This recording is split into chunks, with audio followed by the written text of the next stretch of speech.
Welcome to episode 6 of the Argue With Me podcast, and I'm delighted to have spoken to Gary Chartier for this recording. Gary is a professor of law. He's known and highly regarded in libertarian circles. Um, Gary is a very thoughtful, very intelligent guy, and he's really, well, I think it's hard to find somebody who won't get along with Gary, or at least have time to hear what he has to say, because he's got a lot to say. One thing that both of us have to say is that we don't like criminal law. We don't think foundationally that it makes sense, or that it even achieves the goals that it putatively sets out for itself to achieve. So this conversation, though it touches on many things, is mostly about criminal law, the origins of it, why it doesn't make a heck of a lot of sense, and why there might be better methods for having a safe society. So I hope you enjoy this conversation. All right, welcome to the Argue With Me podcast. Today I'm speaking with Gary Chartier. Gary, thanks so much for your time being here and agreeing to do this. Today we're going to be talking about criminal law, and I think more specifically why both of us don't like it. Um, I'm sure we'll put some nuance around that. Um, and I thought maybe I think there's a whole bunch of reasons I don't like criminal law that we'll get into, and I'm sure there's a whole bunch you don't, or a bunch of reasons you don't like criminal law. Did you want to start with maybe the biggest reason or the most digestible reason that somebody could understand as to why there might be a problem with this area of law theoretically? Um, yeah, so since there are multiple reasons, I don't want to pretend that the first one that comes to mind is necessarily the most serious, but for me, one that immediately presents itself is the way in which the very existence of the criminal law creates opportunities both for state actors and for just community busybodies to interfere with people's lives, to use power in kind of untrammeled ways, right? So once we accept the premise that the function of the law is to restrain or punish or deter anything somebody thinks is bad, any you just arguably immoral conduct, then there's really no sort of inherent limit on the reach of the law, and it becomes possible for the law to fall with great weight on people for all kinds of reasons. And there's a related inducement, it seems to me, for, as I say, the community busybodies to shift the costs of enforcing their own biases onto the public as a whole, asking the state to get involved in hammering down on those they regard as again kind of immoral in one way or another. And so it's really the extent of state power, the degree to which the extent of state power is increased once the premise of criminal law is granted, that strikes me as especially problematic. Yeah, I mean, and it's not even hard to think of examples where we would look back and go, wow, boy, we really just ruined a lot of people's lives through criminal law, and we don't even think that would be appropriate at all today. Like, what were we thinking? Like, marijuana is one of them, right? I mean, so I live in Canada, where it's no longer a criminal offense to um, smoke, possess marijuana. There are still some regulations around it that I won't get into that are rather insane, but um, it's interesting because, I mean, we, like the United States and many other countries, for the longest time, locked people up or heavily destroyed people's lives for marijuana. And now we pretty much universally recognize that that is, even if you don't like marijuana, a really, really just awful thing to do. It's disproportionate. But the response is just like from the government, it's like, oops, and then that's it. Yeah. right? There's no, it's not like a tort where somebody has damaged somebody and you expect them to make restitution. I don't know if you want to say a little about that. Yeah, so a tort model really does seem to offer, as a general matter, a much preferable alternative, precisely because there are inherent limits, right? So, um, when I allege that a tort has taken place, I'm saying I or somebody I represent appropriately has suffered a demonstrable injury. The demonstrable injury has the quality that it's the kind of injury for which the law can give a remedy in the first place. We don't necessarily think that all injuries are legally remediable, even if they're real. And then I have to demonstrate the extent of it and make a case for what would count as a reasonable kind of sort means of compensation for that. And so, as a result, um, you know, tort claims.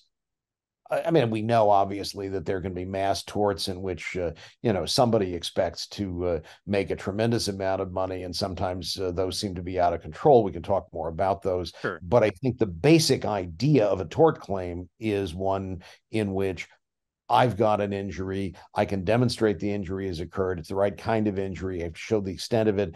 And so they're kind of built-in limits on the sort of conduct for which a tort claim can provide a remedy. Uh, and I think that dramatically distinguishes tort from crime. Yeah, I mean, this has struck me. By no means am I an expert on the history of the law, but I have read many cases for law school, which I have completed. Um, and Yeah. it always struck me that the tort cases in English law from 300 years ago are, I'm sure there are exceptions, but largely just as reasonable as they would be now. I mean, you can Yeah. see arguments about misrepresentations and did the person really rely on this to their detriment, and did this person have a duty of care to them, and these are all sort of intuitive things we still argue about today.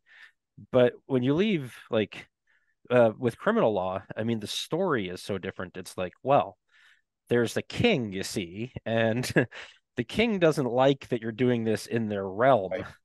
And this is, I don't know if you want to pick it up from there, Oh but yeah, yeah, I do because I think, look, I'm not an expert on the history either, and um, I don't want to rest the argument that I think we're jointly making here on what might turn out to be historical misrepresentation. But I share your instinct that what we've got in, for instance, English history is this sense that, you know, the idea of crime as addressing a challenge to quote the king's peace is a fairly convenient way for the king to take over jurisdiction from any of several other perhaps competing legal options, take charge there and assert power and perhaps get money as well. And it seems to me that's a real problem. And what we see today again is a kind of familiar repetition of a pattern that I think we see in a number of areas of law and politics, which I'll try to describe this way. Democratic governments that are legitimized or claim to be legitimized by elections and so forth, um, step into the place of kings, and things that kings undertook for one reason or another and then presented as desirable in some more objective way, kind of masking sometimes the fact that they were done for, fairly venal reasons. We want to get money, get power. Then are taken over by democratic governments as if it were obvious that these were things government should be doing. It's just that now the people, quote unquote, are doing them rather than it's being the case that the king is doing them. And there's a really short memory that's exhibited here. People forget why the king claimed any jurisdiction here in the first place. What the history really is obscured, and the Democratic government claims that it's doing things, I think, with a sort of implicit understanding that, well, of course, these were perfectly legitimate, appropriate things that the king was up to. It's just that it's even better if a democratically accountable government is doing them, rather than wondering whether there was a problem in the first place and that the Yeah. king was doing them not out of particularly good motives, but as a means of personal aggrandizement.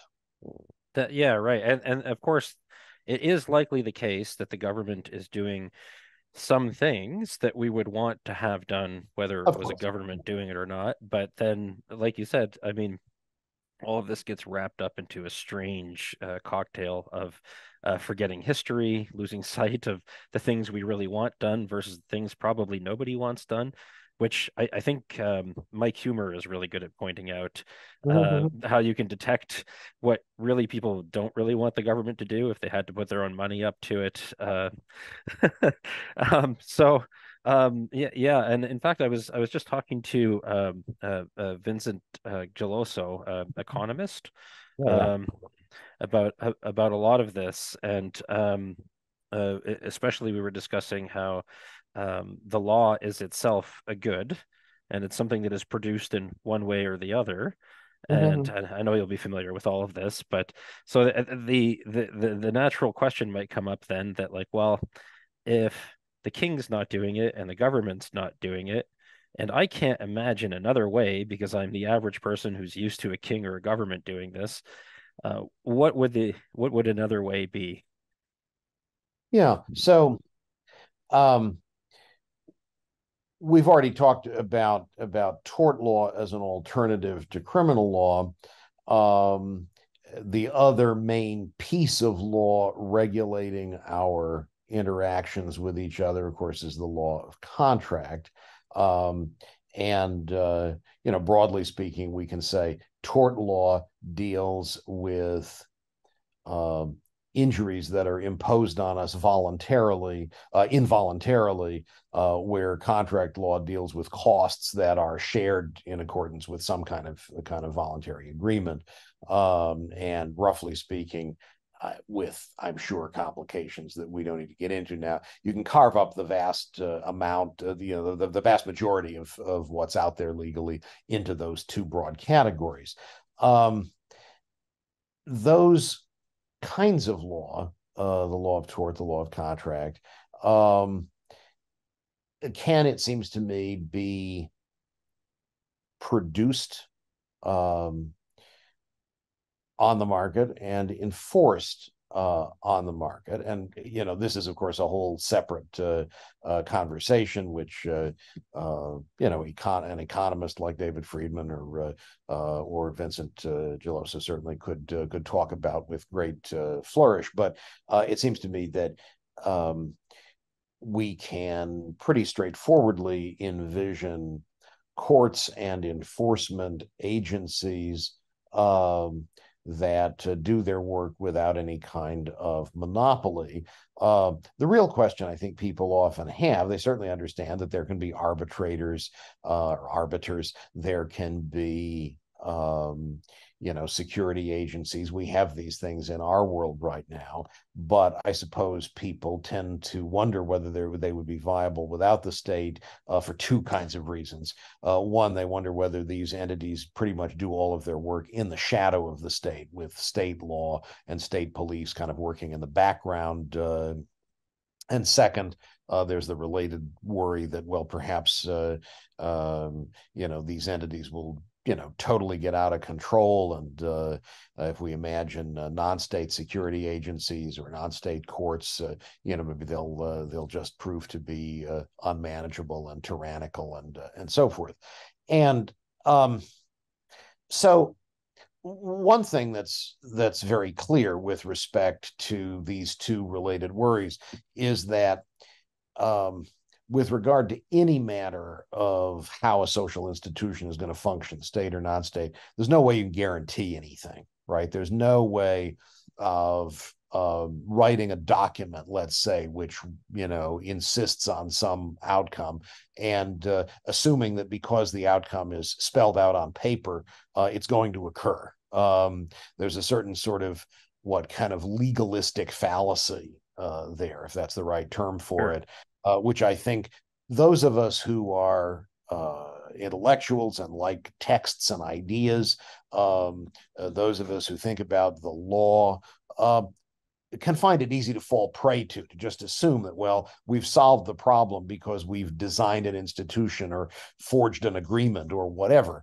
The reality is that those sorts of institutions are only as good finally as the behaviors of the people who operationalize them and the kind of background social norms that shape how they're functioning. And so I mention all of that to say um, that's clearly a problem that afflicts states, just like it afflicts any non-state alternatives that we might imagine, right? So somebody says, "Well, let's draft a constitution. The constitution will limit the government to doing things that are just, and we won't worry about state injustice because the Constitution has ruled it out." And I want to say, talk to me about how that's going to work exactly.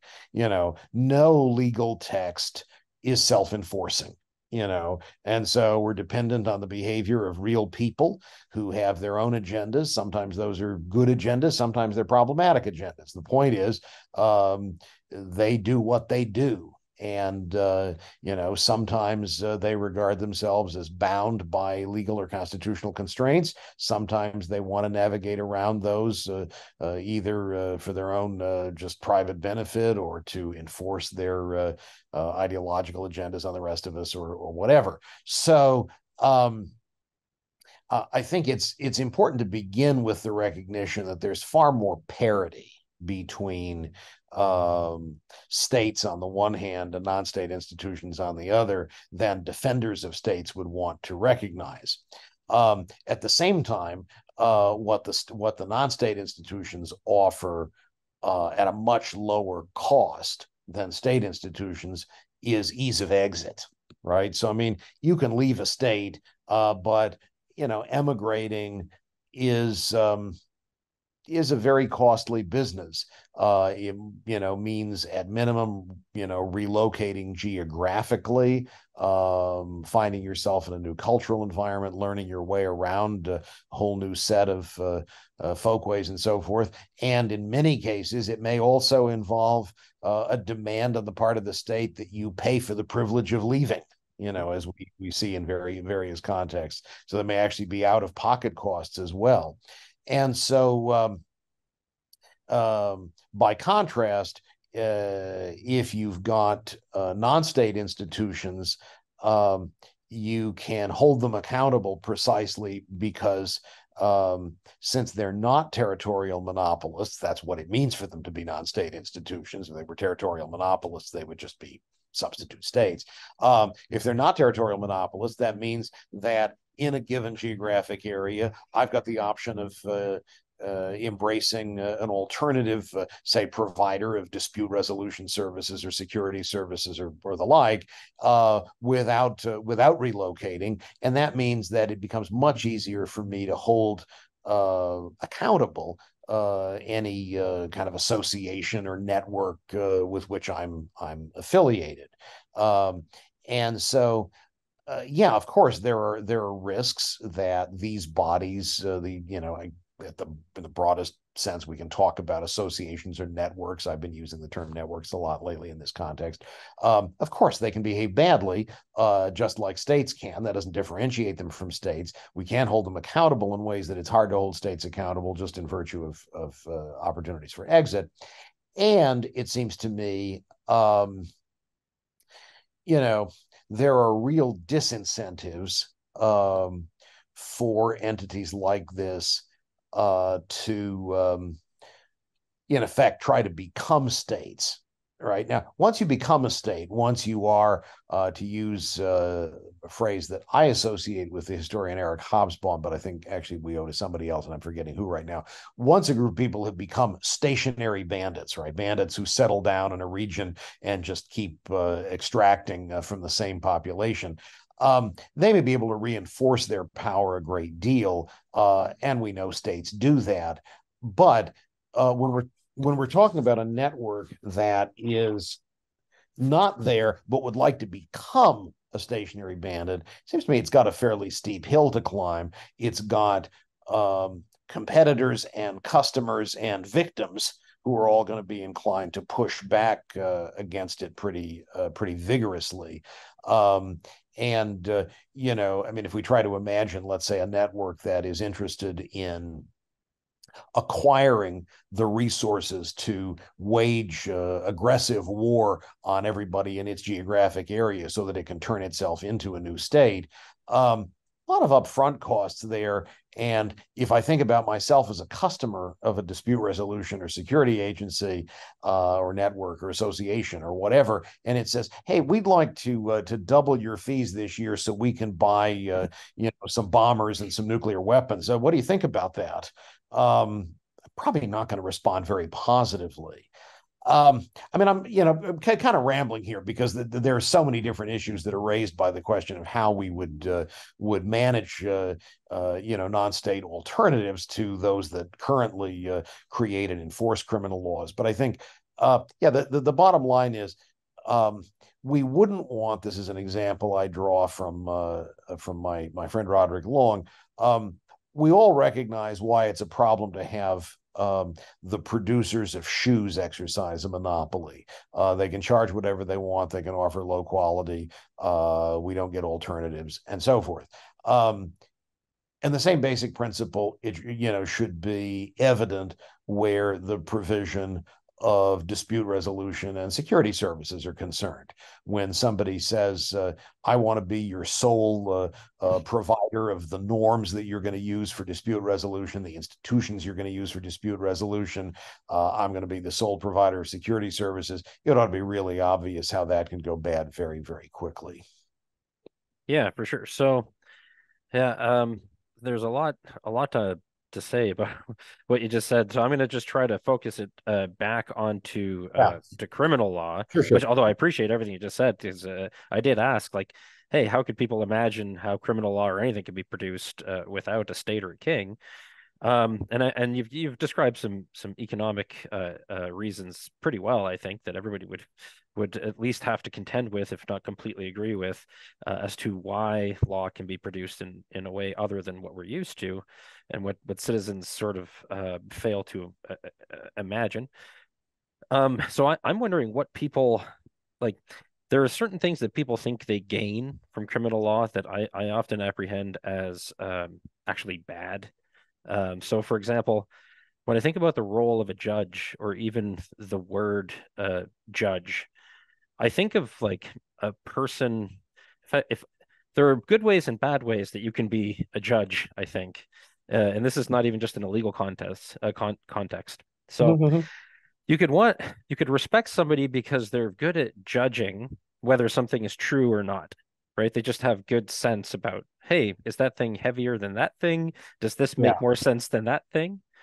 And then you could be a judge in that you're very judgmental and you're Right. just looking to to rain hellfire and brimstone down on somebody.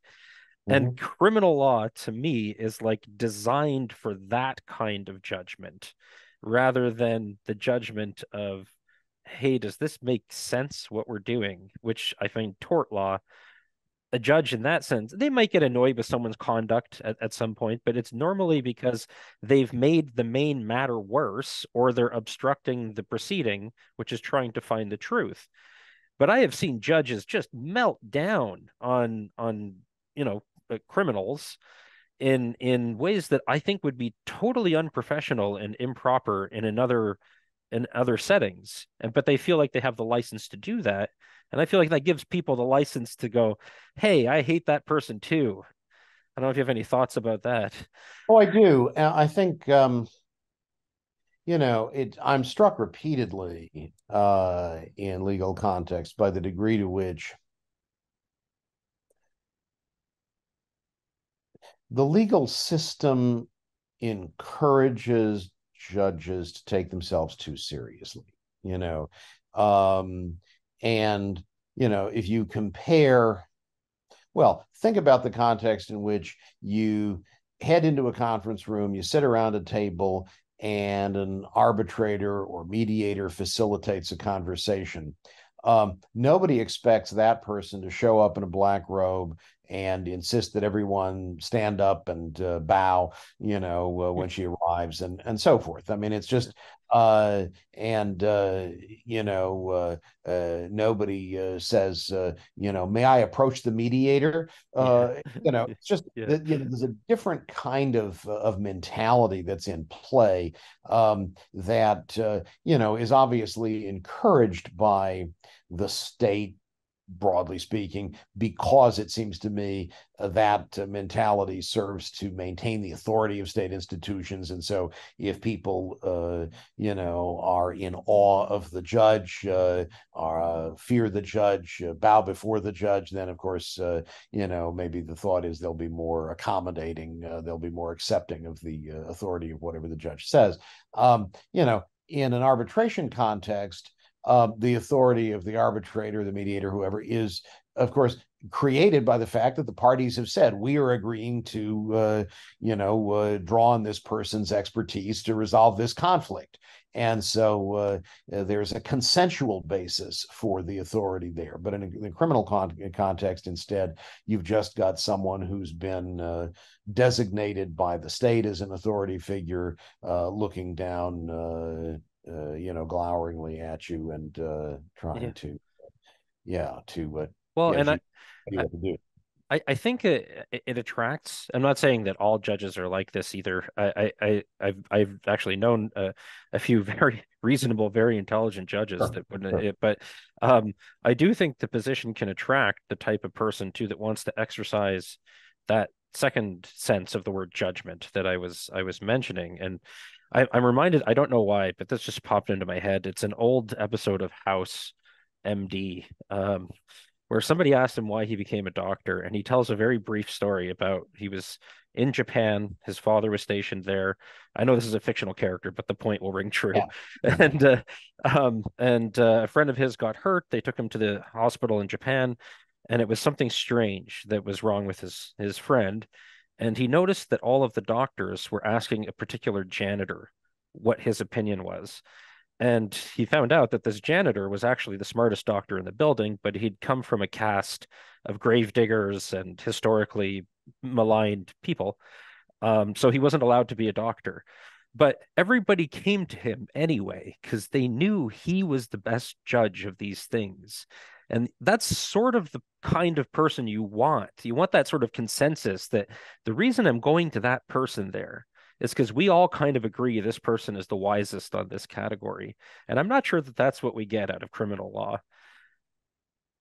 Well, yeah. I mean, so I agree with you 100%. I'm not in any way making a comment about any particular judge here, No, yeah, but I think the institutional environment encourages kind of unhelpful ways of looking at the judicial role, and may tend to select for people who are more disposed to embrace that kind of problematic conception of the role than would be the case in some other contexts.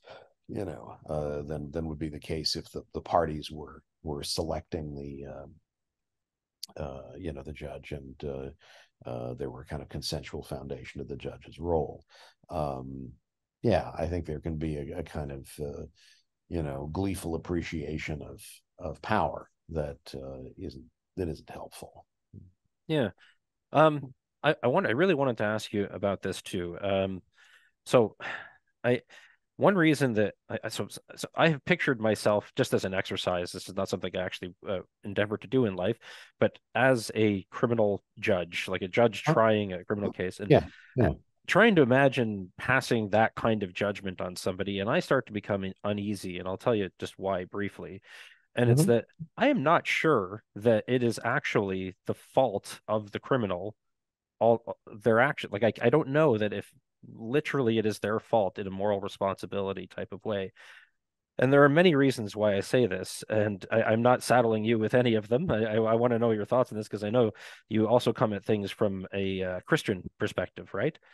Um, from my perspective, I worry that, first of all, we don't have control over ourselves a lot of the time, just by virtue of our human physiology. I have a psychology background as well. I know Mhm. how the older parts of our brain work, as well as I guess a undergraduate student in psychology can know that. We know that neurologically we our thoughts pop into our head. We do things before we even consciously are aware we're going to do them. There are all kinds of psychological studies that show this. There's a book out right now by Robert Sapolsky called Determined, and I'm not intending to litigate complete determinism here, but he offers all kinds of reasons in there why somebody who has done something that we don't like might not be morally blameworthy. So, for example, they could have been bathed in stress chemicals as a child, and their brain never recovered from that, and they had a lower IQ because of it and were unable to understand as well as somebody with an IQ of 130 who had a perfect upbringing. And we don't choose our upbringing. And I could go on like this. And my only point is that it seems like, yes, to have society function, we have to have some mechanism to internalize behavior that harms other people. But we could view this entirely as like a necessary function, like quarantining somebody, right? Or like taking a car that's not functioning properly, and taking it off the road, rather than hating the car and getting mad and punishing the person that has a virus that we need to quarantine for the good of everybody else. And I'm wondering what your thoughts are on that sort of viewpoint, and whether like your sort of natural law Christian writings would affect your viewpoint on that too. Yeah. So um, my view here is definitely not the view of all natural law thinkers, Christian and otherwise, and I don't want to saddle them with responsibility for my Sure. uh, intellectual oddities. But I think that um, look, there are multiple rationales that get offered for the institution of the criminal law. I think there's something. Here's a bit of a digression, but I think maybe a useful and I hope even perhaps interesting one. There's something really strange about this. Um, I think people often behave as if the institution of the criminal law, which we've inherited, it has a history. Again, it involves, as you and I have just been talking about, the desire to preserve royal power and intimidate the king's enemies and so forth. People often often act as if it is somehow the responsibility of the philosopher of law to provide a rationale for that existing institution of criminal Right. law. As if it's obvious that the institution is worth having, we just need to understand why. Yeah. Uh, and uh, um, and I think this is a profound mistake. I don't think it's worth having for reasons that you and I have already begun to talk about.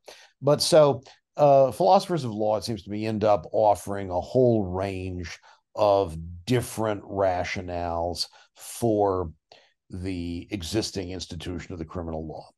Um, and I don't want to wander too far down the rabbit hole that we would have to dig ourselves into if we wanted to understand these in detail.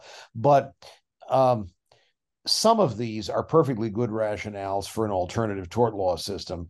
The ones that are, I think, unique to the criminal law are just deeply problematic. And certainly the one that is most popular among natural law theorists and that often I think captures approbation of many members of the public, is the idea of retribution, which I take, and I'm just not a fan, and so I'm probably not going to empathetically describe the position, and some listeners may think I've been unfair to it, but I think retribution I take to be the idea that if you've done something morally bad, then it is a good act on the part of at least someone, maybe anyone, to cause something bad to happen to you. And that you ought to experience bad things. You ought to undergo bad things because you have made bad choices. And I think you you raise interesting questions, obviously, about the degree to which, in a given case, somebody might be responsible for the moral quality of that person's actions. But I want to say, let's assume the person is fully responsible in the most robust imaginable way. It doesn't make any difference because the whole idea of retribution is nonsense. There's no actual human flourishing is in no way served by the imposition of harms on people because they've imposed harms on other people.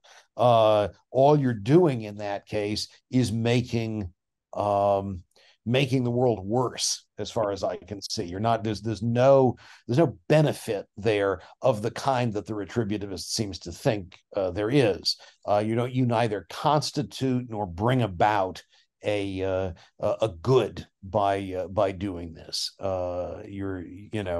Sometimes I think we can reasonably do things that we know will bring about harms because we're trying to also bring about goods. But the retributivist really seems to think that imposing the harm is itself a good. And I think that's wrong-headed. And so I think that's nonsense. And I think the idea of deterrence similarly runs into problems. It's a bit more complicated maybe to see why, but I think deterrence is a problem because typically the deterrent rationale is, I'm concerned that other people in the future might do such and such. So I'm going to make sure that you, because you've done such and such, have some bad experience that they won't want to have so that they won't do this thing that we don't want them to do either. That's the idea of general deterrence. I mean, we can also have a so-called specific deterrence. Jerry, you've done something bad and I want to make sure you don't do it again. So I'm going to kneecap you, Right. whatever. But, and I just think that, really in the end of the day, what we're doing there is treating people as, to use the Kantian language, means rather than ends. We're kind of instrumentalizing their injuries, their ill-being in ways that I think are problematic and that are unfair to them. Because it's not clear why they should be responsible for the behavior of others and so forth. So I think retribution and deterrence, it seems to me, are both deeply problematic, and again, both of them deserve a lot more attention than I've given them here. I don't mean to be careless, intellectually slipshod there, but I think there are some other things that are problematic that are often advanced as rationales for the criminal law. So rehabilitation, right? The point is not that it wouldn't be a good thing if people changed their habits and ways of thinking and being, but saying rehabilitation provides an independent justification for the state to take over your life is profoundly scary, right? I mean, it gives a kind of unlimited amount of power to state actors to interfere with your behavior, to control your environment, to subject you to whatever kinds of interventions they judge to be helpful. And as a result, it's I think, again, profoundly dehumanizing. Your agency goes away, and instead you just become a kind of target for manipulation. And again, the point is not that we want to say being rehabilitated is itself a bad goal, just like obviously deterring, a bad behavior by bad actors and those who observe them. That's not a bad thing, but I don't think either deterrence or rehabilitation provides any sort of independent justification for the use of force against people. By contrast, I think the two kinds of things that do warrant the activity of a good legal system are restitution and restraint, right? So that in restitution, we're trying to provide compensation to those who have been injured, or to those acting on their behalf. And restraint, obviously, we want sometimes to be able to ensure that people who have demonstrated a kind of habitual willingness to engage in violence um, are are prevented from finding themselves in situations where they can do that. And that can take different forms. Bob Murphy has this wonderful discussion in his little book Chaos Theory, which I assume I do, yeah. about about constraints on people in light of their insurance policies and where people can go and so forth. And maybe I think Bob's model there seems to be something like, well, if I'm a particularly scary, violent person, maybe the only kind of insurance I can get is insurance that will let me stay comfortably at home. And so I'm in effect Yeah. I'm confined, but I'm not confined in a facility run by somebody else. And and maybe I can move homes or switch insurance policies even there. And obviously this is all an oversimplification. Yes. Yeah. Imagine Yeah. things would end up in a more complex, handled in a more complex way. But the point is, we absolutely want to have people who are dangerous restraint. And I'm not in any way trying to pretend that we can get by without that. But what we don't want is a model that involves handing them over to the state for retributive punishment or rehabilitation, and that creates the incentives for state actors to treat as bad actors deserving of criminal punishment anybody the state happens to judge to have done something bad. There's a kind of systemic problem with the state's incentives to create criminal law, to grow the reach of the criminal law. And of course we see that in our own society. Yeah, I think it's interesting. Like I agree with everything you just said, even if the reasons I was going sort of down this road to, like, hey, sometimes it might be necessary to prevent somebody from, harming someone else because we know they're going to do it. Um, we're both ending up in the same spot, just from different intuitions and different directions.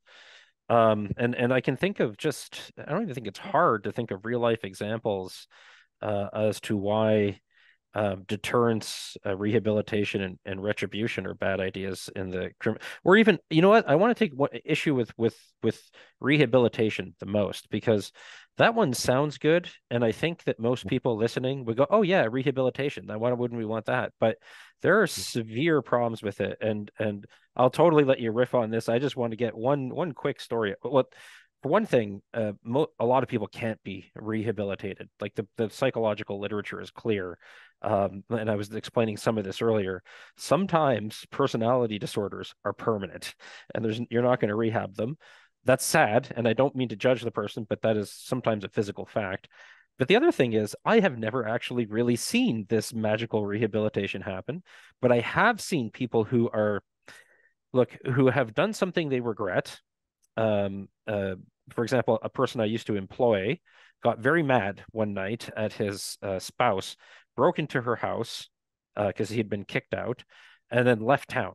He didn't kill anybody or anything, but it was still pretty serious. I'm given to understand I wasn't there. He leaves town, escapes a warrant, starts working for me under a fake name. I had no idea. Mm-hmm. This is years ago. And then one day a police officer shows up, tackles him, and says, "Yeah, this guy is not that's not his name, and we have a warrant out for him in Ontario. We've been looking for him." And I thought, okay, well, this guy's been working normally for a year, making an income. He's not been harming anybody. Now he's going to have to, he's lost his job. He's going to have to pay thousands of dollars to defend himself about this previous thing. Wouldn't it have been smarter to just sort of civilly take the money he's been making and give that back to his spouse? Yeah, Like, yeah. how did this rehabilitate him at all? This is gonna make things worse all around. Like, you know, Oh, absolutely. I mean, right. So what that example highlights, it seems to me, is if rehabilitation is advanced as a rationale for the criminal law, then we have to ask the question, well, is the criminal law as practiced rehabilitative even by the standards of its proponents? right. And Exactly, the exactly. really to be no. And it's so easy to see why it would be unlikely to be. Uh, you know, we can. So I think an idealized kind of rehabilitation, is deeply problematic for the kinds of reasons we've talked about. Right? You think about, the Bentham's panopticon with the warden scrutinizing every detail of your life there as you exist in this confined state and trying to manage your behavior in ways that will supposedly be helpful to you, and that's scary. But let's look at the real world of the criminal law and then ask, how does that match up at all to anybody's ideal of rehabilitative institutions? And it just seems to me there's no sense at all that the vast majority of experiences that people have in their contacts with the criminal law could be expected by any sane person to be positively transformative for those involved. I mean, Yeah. we talk, it's a commonplace, right, about the degree to which, I don't know, this feels like I'm someone back in the 1930s using this language, but the ways in which prisons are schools for crime. Yeah, that's And right. Yeah. what does that surprise us? Does that is there any reason to think that that's an odd outcome under the circumstances? Pretty clearly not. Yeah, and like even if you don't make it to prison, even let's say you're innocent, but you're charged criminally, which there's barely any economic like decision making in that. The prosecution is Right. not nearly as sensitive to that, but it's going to wreck you economically, even if you are not guilty, right? You're going to pay thousands of dollars to defend yourself against some cockamamie thing. And you could then become, you have more of an incentive to become a criminal after that because you're upset with the criminal law. You have no money. You've been charged with something as a social stigma. Yes, and I was going to mention that it's not just the money; Yeah. it's the fact that people assume that, well, if you got charged with a crime, you must be a bad person. Yeah. Yeah, exactly. Yeah. Well, look, do you have any final thoughts about this stuff or anything you wanted to plug? I know we're coming up on the time that you indicated you needed to finish up. So, Yeah, I mean, I guess I would say if people are interested in how I might talk about these matters. I guess I can plug my book, Anarchy and Legal Order, which is my attempt to kind of spell out a model of law under anarchism. And there's a chapter there that's devoted to crime and tort that might be of interest to some readers. Yeah, that's probably the thing I'd be most inclined to plug because it's where I've discussed these issues in the most depth. I mean, it's, I think, probably written in a way that in retrospect I judge to have been a little tedious, but I hope that it's clear and helpful at least. well, although it was about a month ago, because we've been trying to set up this discussion for some time and it just had a few obstacles. I went back and read that. I had already owned the book, and I would recommend it to anybody who's interested in this stuff. I think if anybody's been interested in this conversation, they'll definitely get value in that book. So I'll Oh, put a link to it in this podcast. And thanks. and of course, you said also that we can find you at GaryChartier.com. So, any final thoughts, or should we just Um, yeah, the criminal law is a menace to society.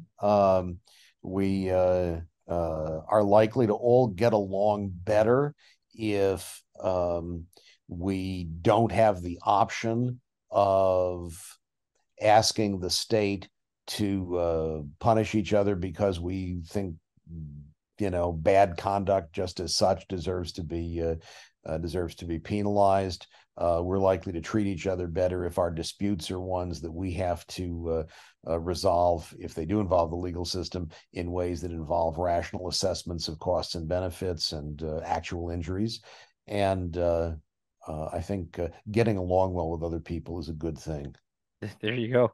Well, let's leave it on that. That was perfect. Well, thank you very much, Gary. Pleasure to see you, Jerry.